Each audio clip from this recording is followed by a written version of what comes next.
Good morning बच्चों। आज से मैं रियल एनालिसिस के वीडियो बनाऊंगा।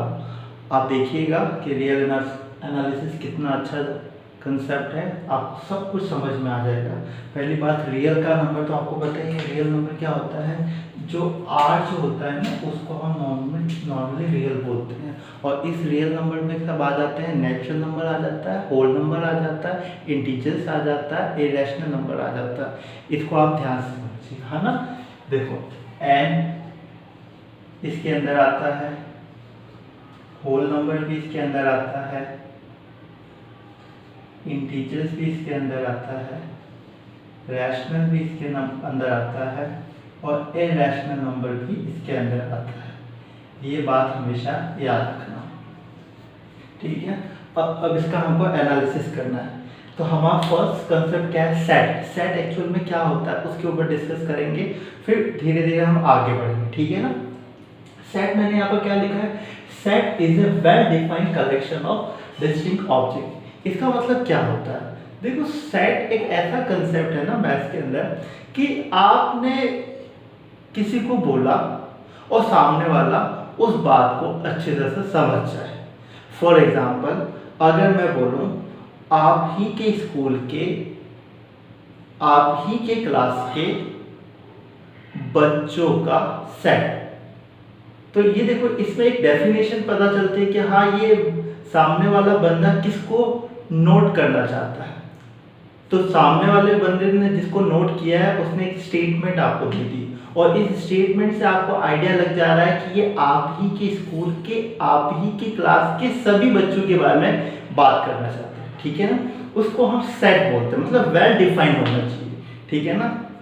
अच्छी तरह से समझ में आ गया। अगर कोई बोले कि बच्चों का सेट, अब बच्चे तो बहुत सारे हो जाएंगे, इस दुनिया में बहुत ही बच्चे हैं।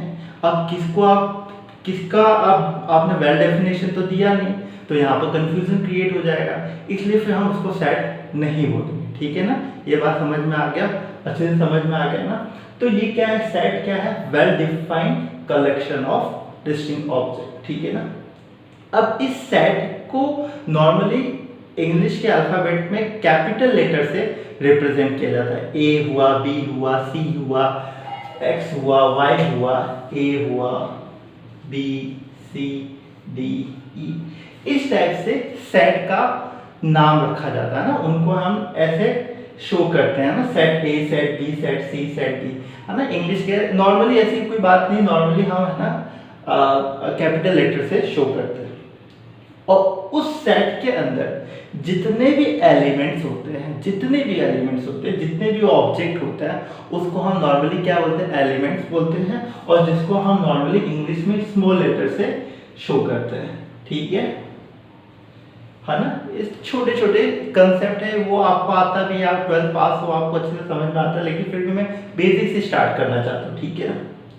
तो सेट के अंदर जो भी ऑब्जेक्ट आते हैं उसको हम उस सेट का क्या बोलते हैं? एलिमेंट्स बोलते हैं, ठीक है ना। ये बात समझना। अब देखो, यहाँ पर मैंने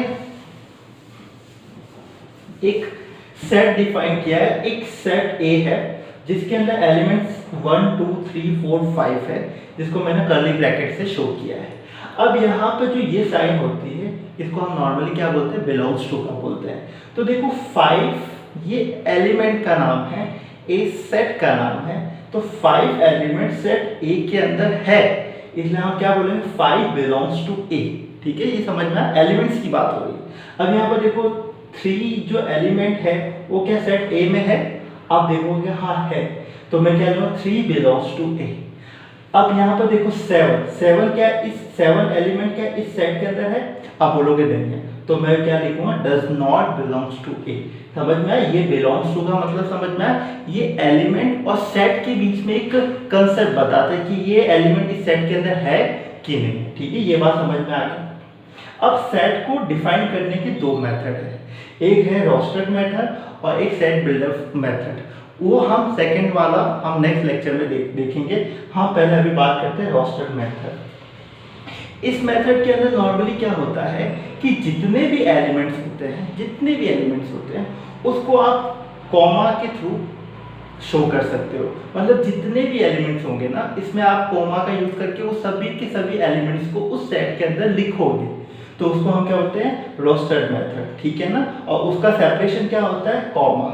और हमेशा याद रखना, जो सेट के जो एलिमेंट्स होते हैं उनका ऑर्डर फिक्स नहीं होता। अगर देखो 1 2 3 4 5 7 की जगह मैं ऐसा भी लिख देता ना, 2 3 1 4 5 7 6, इस टाइप से भी लिखता ना, तब भी ये राइट होता है, क्योंकि सेट के अंदर ऑर्डर फिक्स नहीं होता कि फर्स्ट सेकंड थर्ड, ऐसा नहीं। बट ये हमेशा याद रखना, रिपीटिशन नहीं होना चाहिए। मतलब अगर इस सेट को मैं ऐसे लिखता हूं,